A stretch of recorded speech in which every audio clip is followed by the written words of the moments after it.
नमस्कार, आपके साथ मैं हूं सबीना तामंग देशमुख। नंबर 1 चैनल के नंबर 1 शो कच्चा चिट्ठा में आप सभी का बहुत बहुत स्वागत है। कच्चा चिट्ठा में आज बात उस हेलीकॉप्टर की जो आग के गोले में तब्दील हो गया और अब इससे भड़के शोलों ने परमाणु युद्ध की चिंगारी को एक नई हवा दे दी। आज आपको नेटो के बॉर्डर पर हुई एक बहुत ही खुफिया मीटिंग के बारे में भी बताएंगे। साथ में व्लादिमीर पुतिन के परमाणु बम की नई तस्वीर भी आज आपको देखने को मिलेगी। लेकिन सबसे पहले देखिए ज़ेलेंस्की का हेलीकॉप्टर क्रैश हुआ या फिर गिराया गया, क्योंकि अब पूरी दुनिया को इसमें भस्मासुर वाला खतरा साफ साफ नजर आने लगा है।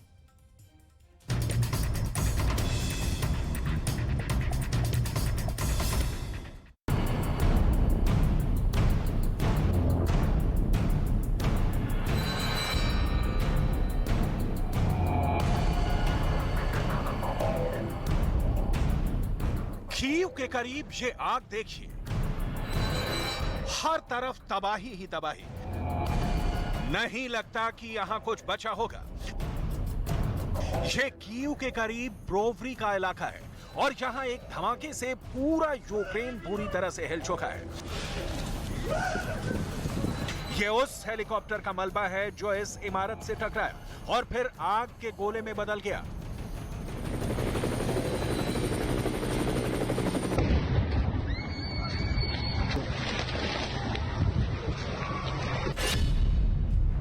इस धमाके में ज़ेलेंस्की का राइट हैंड माने जाने वाले यूक्रेन के गृह मंत्री डेनिस मोनास्टेस्की भी मारे गए। यह ज़ेलेंस्की के लिए बहुत बड़ा झटका है, क्योंकि डेनिस मोनास्टेस्की ज़ेलेंस्की के सबसे करीबी लीडर माने जाते थे।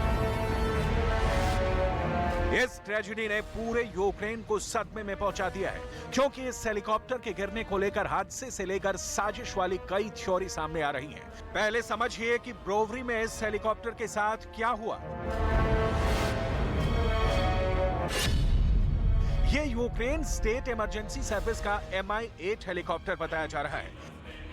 इस हेलीकॉप्टर में यूक्रेन के गृह मंत्री डेनिस मोनास्टेस्की के साथ 8 लोग और सवार थे। हेलीकॉप्टर ऐसा गिरा कि कोई जिंदा नहीं बचा और इसमें उनके डिप्टी मिनिस्टर के अलावा गृह सचिव की भी मौत हो गई। जमीन पर जहां ये Mi-8 हेलीकॉप्टर गिरा, वहां एक स्कूल भी था। पहले हेलीकॉप्टर स्कूल से टकराया और फिर एक इमारत में जा घुसा। इस हेलीकॉप्टर के गिरने से हुए धमाके में 18 लोगों की मौत हुई है, जिसमें हेलीकॉप्टर में सवार 9 लोग थे और बाकी जमीन पर मौजूद लोग थे, जिसमें 3 बच्चे भी शामिल हैं। एक बार फिर एनिमेशन के जरिए देखते हैं कि कैसे Mi-8 हेलीकॉप्टर गिरा और एक इमारत के टकराने के बाद हर तरफ आग ही आग फैल गई।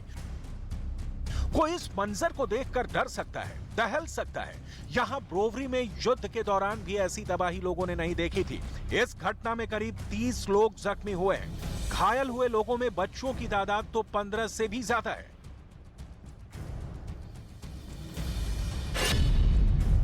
क्या यह हादसा था? क्या ये हमला था? क्या ये किसी तरह का सैबोटेज यानी साजिश थी? या फिर इस हेलीकॉप्टर के गिरने की वजह रूस की मिसाइल नहीं, बल्कि यूक्रेन का अपना एयर डिफेंस सिस्टम था? यानी क्या ज़ेलेंस्की की फोर्स ने अपने मंत्री का हेलीकॉप्टर मिसाइल से मार गिराया?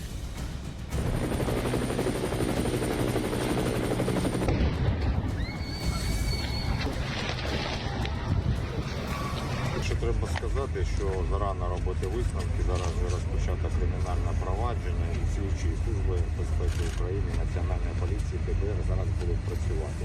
Одне можу вам сказати, що дуже буде великий об'єм слідчих дій, щоб з'ясувати всі обставини. Але हेलीकॉप्टर गिरा या गिराया गया, या फिर ये अपनों की गलती का शिकार बन गया? इसकी पूरी इन्वेस्टिगेशन इस रिपोर्ट में करने से पहले ज़ेलेंस्की को हुए नुकसान के बारे में जान लीजिए।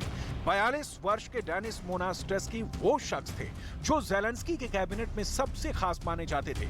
युद्ध की शुरुआत के बाद से ही वो पूरे देश को अपडेट करने वाली टीम को लीड कर रहे थे। इसलिए युद्ध शुरू होने के बाद से ये ज़ेलेंस्की का सबसे बड़ा नुकसान है। यूक्रेन ने इस युद्ध में इससे बड़ी हस्ती अभी तक नहीं खोई थी।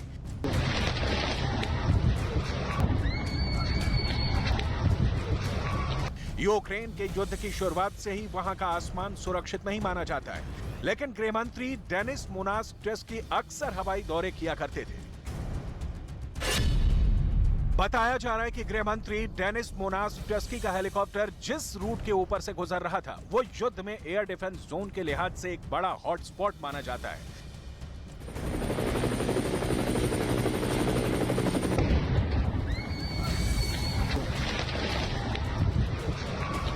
इस हेलीकॉप्टर के गिरने से यूक्रेन के 3 बड़े पॉलिटिकल फिगर खत्म हो गए, जो ज़ेलेंस्की के फ्रंट से इस युद्ध को बहुत करीब से कंट्रोल कर रहे थे और उनकी तमाम गतिविधियों पर नजर थी। पहले थे गृह मंत्री डेनिस मोनास्टस्की, दूसरे थे येवहेन यानेन, जो उनके डिप्टी मिनिस्टर थे। विदेश में यूक्रेन का रुख रखने की इनकी सबसे बड़ी भूमिका रही है, जबकि यूरिली लोबकोविच गृह सचिव थे, जिनके पास गृह मंत्रालय की बड़ी जिम्मेदारी थी। एक बार फिर लौटते हैं इस हेलीकॉप्टर क्रैश के इन्वेस्टिगेशन को लेकर 5 बड़े सवालों पर, जिसका जवाब ज़ेलेंस्की भी चाहते हैं, जिन पर पुतिन की भी नजर है और नाटो के अलावा अमेरिका भी जानना चाहता है कि आखिर ब्रोवरी में हुआ क्या। सवाल नंबर 1, क्या यह हादसा था? सवाल नंबर 2, क्या हेलीकॉप्टर पर हमला किया गया? सवाल नंबर 3, क्या यह बड़ी साजिश का हिस्सा था? सवाल नंबर 4, क्या हेलीकॉप्टर मिसाइल से गिराया गया? सवाल नंबर 5, अगर मिसाइल से अटैक हुआ तो एयर डिफेंस सिस्टम यूक्रेन का था या फिर रूस का? यह सवाल इसलिए क्योंकि यूक्रेन के आसमान में इस वक्त मिसाइल ही मिसाइल तैर रही है। यूक्रेन का आसमान रॉकेट और गोलों की तबाही वाली उड़ान देख रहा है। यूक्रेन के आसमान में दुश्मन कौन है और दोस्त कौन, इसका अंदाजा खुद ज़ेलेंस्की और पुतिन को भी ठीक ठाक नहीं है। इसके लिए आप यूक्रेन की स्टेट इमरजेंसी सर्विस के बारे में जान लीजिए, जिसके पास 2 हेलीकॉप्टर हैं और अक्सर इसका इस्तेमाल वॉर जोन में जाने के लिए किया जाता रहा है।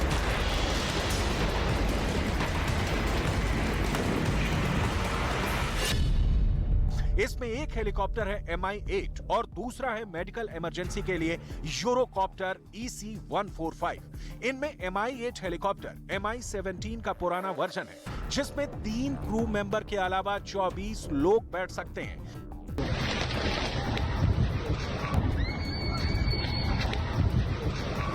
जिस वक्त यह हेलीकॉप्टर ब्रोवरी में गिरा तब इसमें 9 लोग सवार थे और वो सभी के सभी इस घटना में मारे गए हैं। अब इसके पीछे की क्या वजह हो सकती है, जो छुपाने की भी कोशिश की जाएगी और मुमकिन है दुनिया के सामने इल्जाम से भरी एक नई थ्योरी पेश भी की जाए।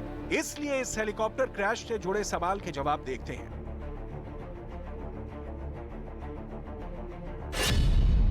पहला सवाल, क्या यह हादसा था? तो यह मुमकिन है, लेकिन इसके लिए ब्लैक बॉक्स यानी फ्लाइट डेटा रिकॉर्डर की जांच करनी होगी। दूसरा सवाल, क्या हेलीकॉप्टर पर हमला किया गया? ज़ेलेंस्की ने यह दावा नहीं किया है, ना ही कोई इल्जाम रूस पर लगाया है। तीसरा सवाल, क्या यह बड़ी साजिश का हिस्सा था? इसकी जांच भी ब्लैक बॉक्स से होगी कि आखिरी पलों में क्या हुआ था। चौथा सवाल, क्या हेलीकॉप्टर मिसाइल से गिराया गया? अभी तक किसी भी ग्राउंड फायर या मिसाइल टकराने की रिपोर्ट नहीं मिली है।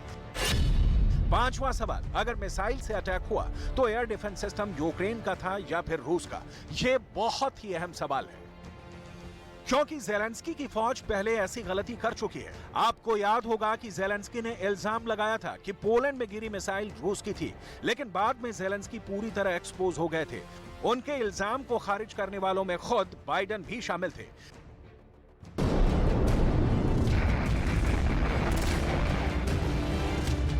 तब 15 नवंबर 2022 को मिसाइल फायर हुई थी।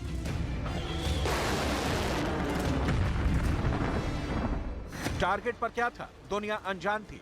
और फिर क्या हुआ, एक बड़ा धमाका।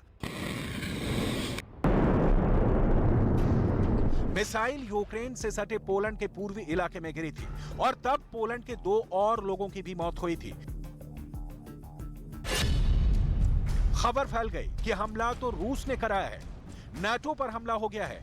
अब विश्व युद्ध को कोई नहीं रोक सकता। यूक्रेन युद्ध अब वर्ल्ड वॉर की तरफ बढ़ गया है। एक मिसाइल के धमाके ने पूरे यूरोप में दहशत फैला दी थी। मिसाइल का मलबा चेक हुआ तो पता चला कि रूस में बनी मिसाइल S-300 का टुकड़ा है। ज़ेलेंस्की ने सबूत नंबर 1 दिखाया, ज़ेलेंस्की ने सबूत नंबर 2 भी दिखाया, ज़ेलेंस्की ने सबूत नंबर 3 भी दिखाया। सबको इसलिए शक हुआ क्योंकि टुकड़े उस S-300 मिसाइल के थे जिसे रूस ने तैयार किया था।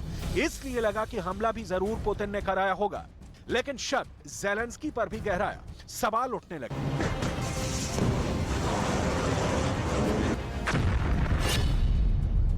कि इसमें कितना सच है, कितना झूठ है, इसमें कितना बड़ा प्रोपेगेंडा और कितनी बड़ी साजिश है। ज़ेलेंस्की ने तब जो दावा किया था उसे गौर से देखिए। Польща, держави Балтії – це питання часу, коли б російський терор пішов далі. Треба поставити на місце терориста.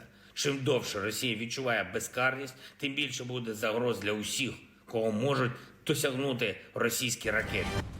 ज़ेलेंस्की ने सीधा रूस पर हमले का इल्जाम लगाया और फिर रूस ने सीधे सीधे इनकार कर दिया। लेकिन पोलैंड पर मिसाइल हमला गंभीर था। पोलैंड नाटो का सदस्य है और पोलैंड पर हमले का मतलब है नाटो पर हमला, अमेरिका पर हमला, ब्रिटेन पर हमला, जर्मनी पर हमला, और इसका जवाब रूस को मिला तो समझ लीजिए कि वर्ल्ड वॉर शुरू। सवाल है कि क्या ज़ेलेंस्की यही चाहते थे, क्योंकि उन्होंने पूरी जांच होने से पहले कैसे रूस पर सीधा इल्जाम लगा दिया। लेकिन इसके बाद बाइडेन ने एक लाइन में ही ज़ेलेंस्की को एक्सपोज कर दिया। There is preliminary information that contests that. I don't want to say that till we completely investigate, but it is. It's unlikely in the minds of the trajectory that it was fired from Russia, but we'll see. It's unlikely, sir. Mr. President, has Poland suggested invoking Article 4 or 5 from NATO, sir?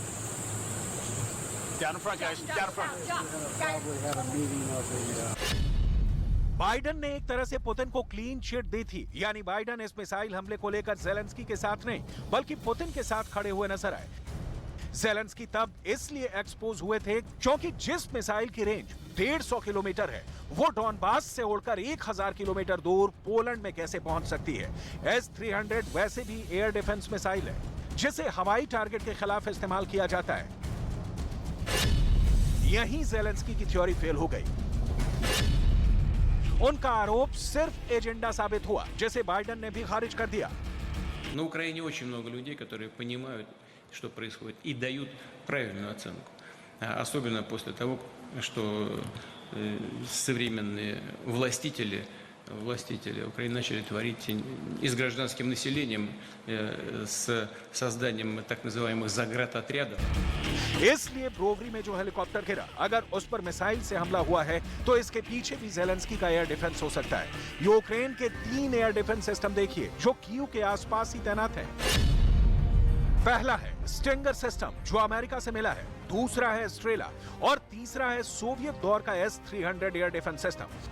इसलिए Zelensky के सबसे खास मंत्री का helicopter crash हुआ या उस पर अटैक हुआ, साजिश के तमाम पहलुओं को बहुत तकनीकी जांच के साथ समझना चाहिए, क्योंकि युद्ध को अब 1 साल होने को है और पुतिन के साथ साथ ज़ेलेंस्की भी बहुत बेसब्र हो चुके हैं।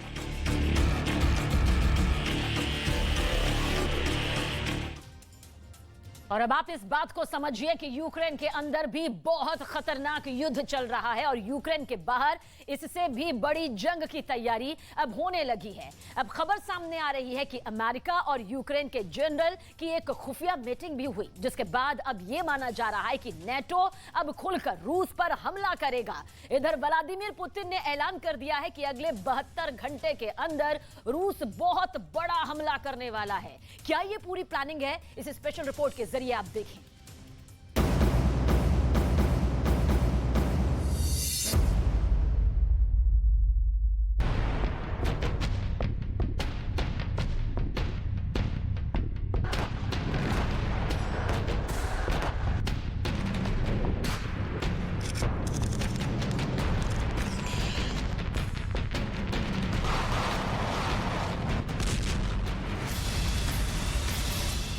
क्या अगले 72 घंटे में रूस कुछ ऐसा करने वाला है जिसकी खबर से यूक्रेन, अमेरिका और नाटो के होश उड़ गए हैं? क्या पश्चिम देशों के खुफिया एजेंसियों के दावे फेल हो रहे हैं, जिसमें दावा किया गया था कि रूस के पास हथियारों की भारी कमी हो गई है?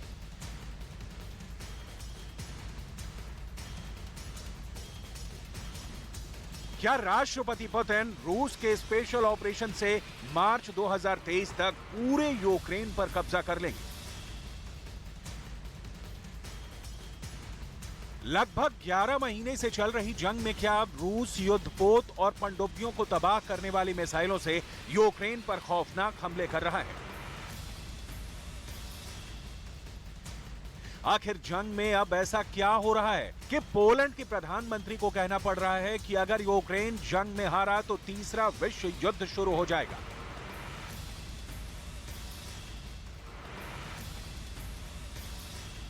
क्या पुतिन के खतरनाक इरादों से यूक्रेन और अमेरिका इतने ज्यादा घबरा गए हैं जिसकी वजह से यूक्रेन और अमेरिका के जनरल आपस में खुफिया मीटिंग करने के लिए मजबूर हो गए?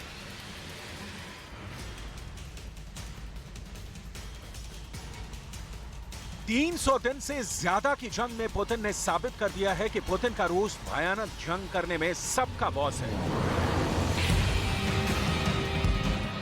यूक्रेन को लग रहा था कि जंग में 1,10,000 से ज्यादा रूसी सैनिकों के मारे जाने के बाद पुतिन का रूस जंग हार जाएगा, लेकिन देखिए सिर्फ एक हफ्ते के अंदर जहां रूस ने यूक्रेन के सोलेदार में कब्जा कर लिया, तो वहीं यूक्रेन के पूर्वी शहरों को घातक मिसाइल हमलों से तबाह करके रख दिया।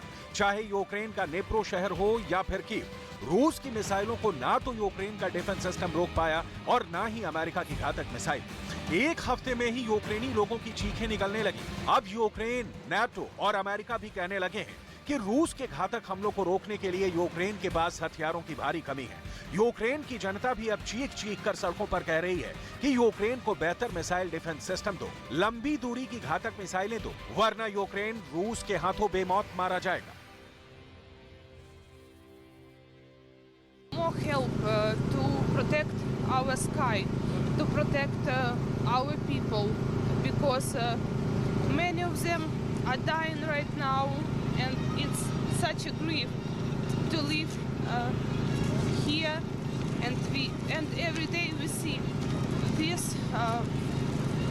Our message is to our partners: please give us more rockets. We need.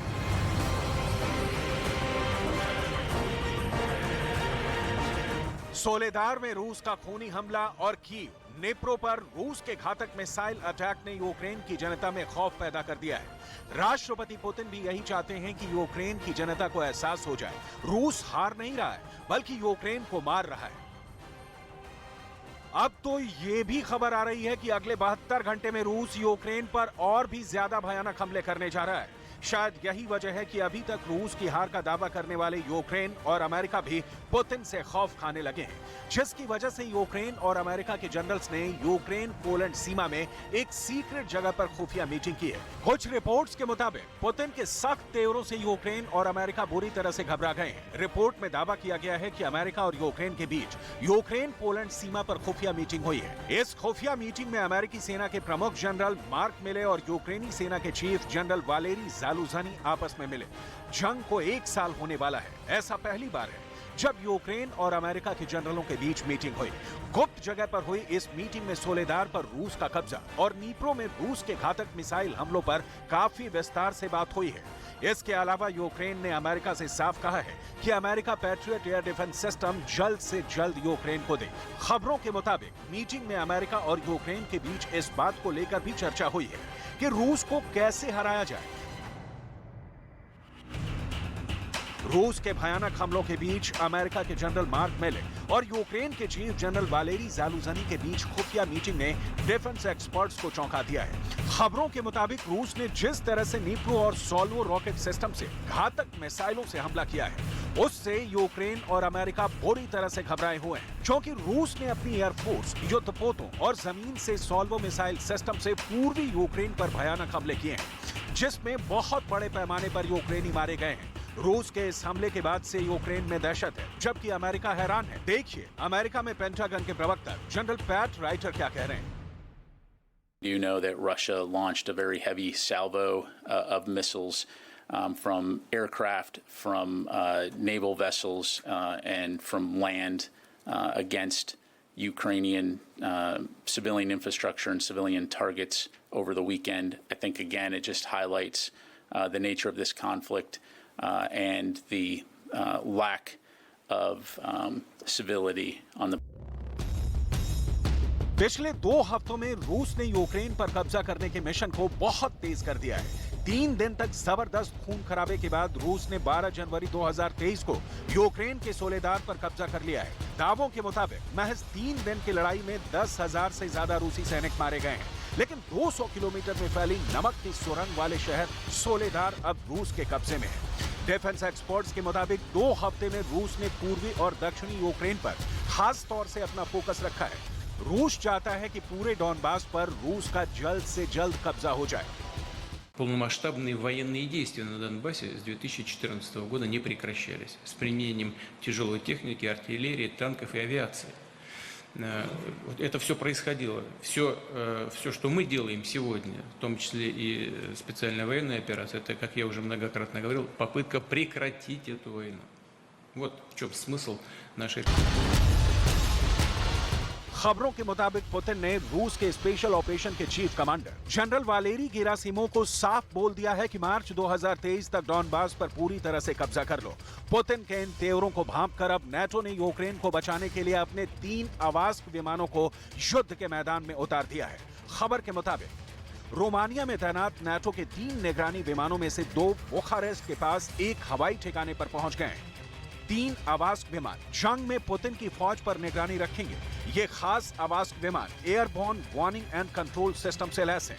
30 देशों से बने नेटो ने आवास्क विमान को यूक्रेन को बचाने के लिए जंग में उतारा है। रोमानिया फौज के जनरल डेनियल ने हवाई अड्डे पर तैनात आवास्क विमानों को लेकर कहा है कि हमारी फौज पूरी तरह से तैयार है। Este evident o consolidare semnificativă a prezenței aliate aeriene pe flancul estic. Sunt capabilități aeriene suplimentare foarte importante și aș spune complementare capabilităților NATO terestre și aeriene dislocate deja pe teritoriul României.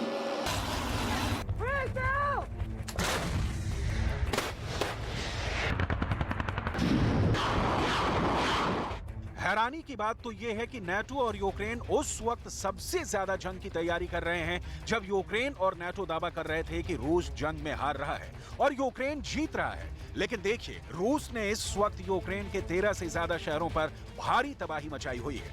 3 दिसंबर 2022 से अब तक रूस ने 800 से ज्यादा बड़ी मिसाइलों से यूक्रेन को बर्बाद कर दिया है। राष्ट्रपति ज़ेलेंस्की बंकर में है, जबकि जनता शहर छोड़कर भाग रही है। बखमुत की 70,000 की आबादी रूस के हमले के बाद भाग चुकी है, जबकि बखमुत से सिर्फ 15 किलोमीटर दूर सोलेदार पर रूस की फौज ने भयानक जंग के बाद कब्जा कर लिया है। जानकारों के मुताबिक सोलेदार की भीषण जंग में पुतिन की प्राइवेट आर्मी वैगनर ग्रुप के 30,000 से ज्यादा लड़ाके मारे गए हैं, जबकि रूस के 10,000 सैनिकों की मौत सोलेदार में हुई है। अमेरिका को भी अब मानना पड़ा है कि रूस जंग हार नहीं रहा है, बल्कि रूस जंग को और तेज कर रहा है। Committed to sustaining our security assistance to Ukraine as it defends its people against Russia's brutal attacks, like the one we saw just this weekend on an apartment building in Dnipro on Saturday, far from the front lines. The senseless attack was launched from a missile designed to sink ships and killed dozens of people, wounded scores more. The youngest was just 3 years old. जंग के ताजा हालातों को देखकर defence experts भी कहने लगे हैं, भले ही यूक्रेन की सैन्य मदद नेटो के 30 देश अमेरिका और ब्रिटेन कर रहे हों, लेकिन पुतिन के रूस ने साबित कर दिया है कि रूस जंग जीतने से पहले नहीं रुकेगा, चाहे भले ही इसके लिए तीसरा विश्व युद्ध क्यों न करना पड़े। इधर रूस और यूक्रेन के युद्ध को लेकर पोलैंड के प्रधानमंत्री मार्टोज मोरवाविकी ने बड़ी चेतावनी दे डाली है। उन्होंने कहा है रूस के खिलाफ यूक्रेन को हथियार देकर मदद करें। यूक्रेन में रूस के हमले के बाद से भारी तबाही देखने को मिली है। अगर यूक्रेन युद्ध में हारा तो यूक्रेन की हार तीसरे विश्व युद्ध की शुरुआत हो सकती है। रूस यूक्रेन पर बिना रोके ताबड़तोड़ हमले कर रहा है। इधर यूक्रेन को समझ नहीं आ रहा कि वो कैसे रूस के हमलों को नाकाम करे, जबकि नाटो देशों के हथियार वक्त पर यूक्रेन नहीं पहुंच रहे हैं। इन्हीं हालातों को देखकर पोलैंड के प्रधानमंत्री मोरवाविकी ने जोर देकर कहा कि जर्मनी को यूक्रेन को लियोपार्ड 2 टैंक की डिलीवरी की परमिशन तुरंत देनी चाहिए, वरना जंग में यूक्रेन के सैनिकों को रूस बुरी तरह से रौंद डालेगा। यानी इस वक्त रूसी हमलों ने न सिर्फ यूक्रेन को बुरी तरह से डरा दिया है, बल्कि अब तो नाटो और अमेरिका को भी लगने लगा है कि पुतिन जंग में बाजी पलट रहे हैं, और वो भी तब जब यूक्रेन को अरबों खरबों रुपए के बेहद घातक हथियार मिल चुके हैं। अब ऐसे में सवाल उठता है कि क्या रूस ने नाटो, अमेरिका और ब्रिटेन को मजबूर कर दिया है कि या तो तीसरा विश्व युद्ध करो या फिर यूक्रेन में अपनी हार मान लो। आज तीसरे विश्व युद्ध के 3 सिग्नल एक साथ मिले। इनमें 2 सिग्नल रूस ने अपने परमाणु हथियारों का मूवमेंट दिखाकर कर दिया, तो वहीं तीसरा सिग्नल पोलैंड के प्रधानमंत्री ने एक बहुत ही डरावना बयान देकर दिया। रूस के न्यूक्लियर संकेत आखिर कितने डरावने हैं? पोलैंड के पीएम ने क्या बोलकर तीसरे विश्व युद्ध की चेतावनी दे डाली? इस स्पेशल रिपोर्ट के जरिए देखें।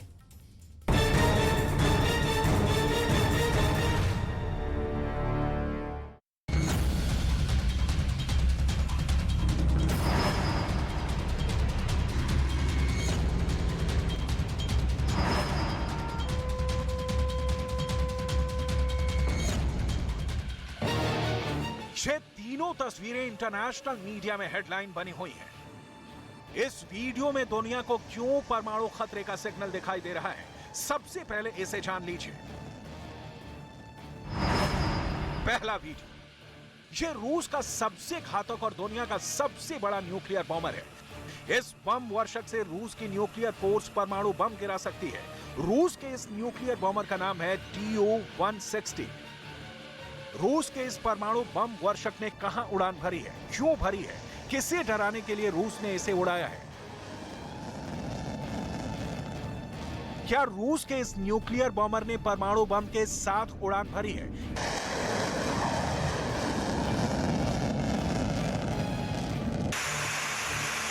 इसे तफसील से आपको बताएंगे, उससे पहले ये दूसरा वीडियो देख लीजिए।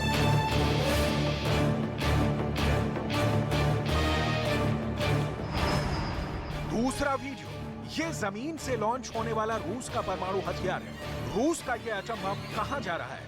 जिन परमाणु हथियारों को दुनिया के देश रहस्य के 7 तालों में बंद करके रखते हैं, उसे पुतिन की सेना ऐसे खुलेआम कहां ले जा रही है?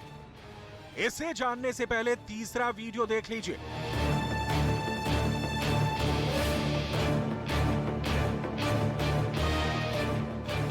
क्योंकि उसे देखने के बाद बात शीशे की तरह साफ हो जाएगी।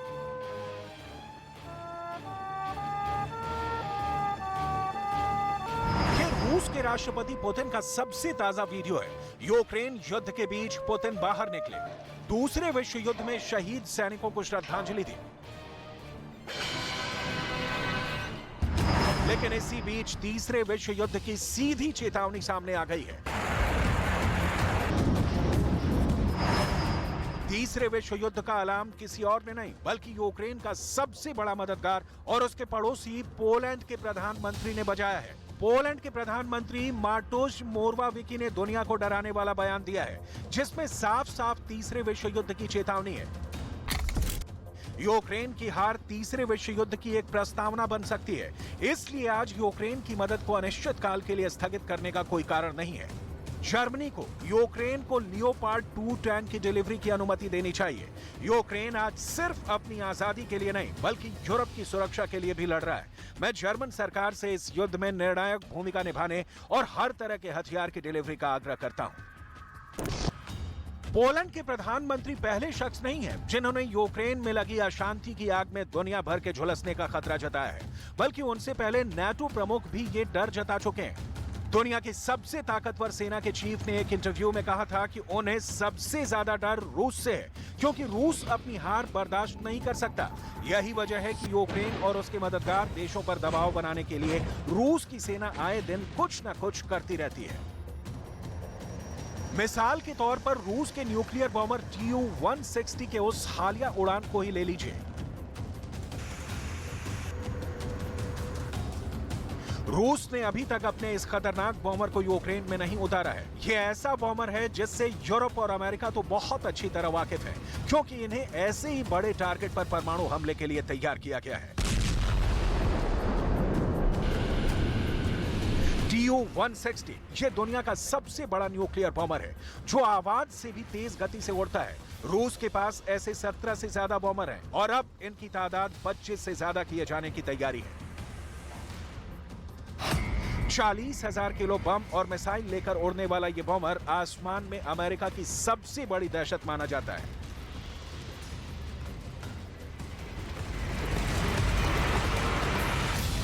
रूस ऐसे 50 अपग्रेडेड बॉम्बर बनाने की तैयारी कर रहा है। नाटो इसे ब्लैक जैक कहता है, जबकि रूस की एयरफोर्स इसे स्वान कहती है। इसे अमेरिका के B-1 बॉम्बर की टक्कर में रूस ने तैयार किया था और अब ऐसे नए बॉम्बर रूस की वायुसेना में शामिल किए जा रहे हैं।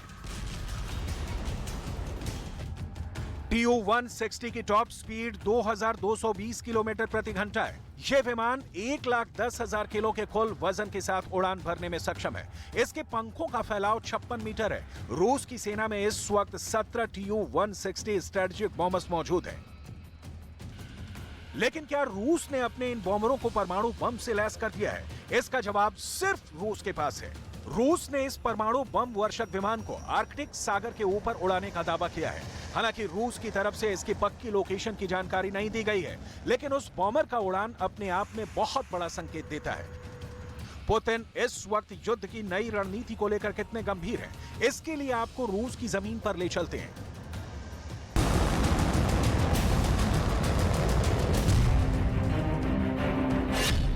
रूस की इस न्यूक्लियर हलचल को क्यों अलग अलग कैमरों में देखा जा रहा है?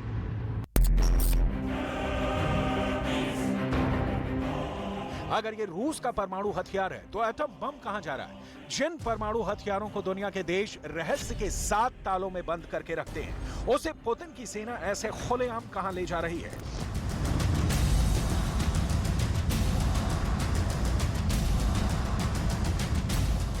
क्या पुतिन अपने परमाणु बमों को लॉन्चिंग प्लेटफॉर्म तक पहुंचा रहे हैं?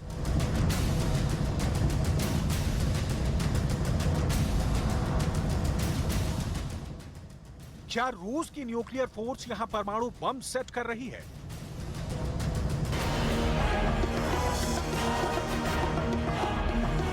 क्या इस न्यूक्लियर मूवमेंट का मतलब परमाणु युद्ध है?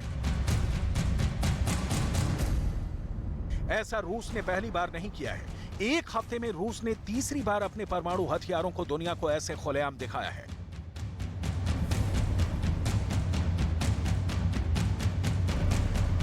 पहला मूवमेंट, दूसरा मूवमेंट, तीसरा मूवमेंट। आपकी जानकारी के लिए बता दें कि यह रूस की न्यूक्लियर मिसाइल है। रूस की यह मिसाइल कितनी खतरनाक है, इसे आप इस बात से समझ सकते हैं कि इस एक मिसाइल के साथ 6 परमाणु बम फिट हो सकते हैं। देखिए परमाणु बम से लोडेड मिसाइल कैसे टारगेट को साधती है, कैसे दुश्मन के रेडार से खुद को छिपाकर मार करती है।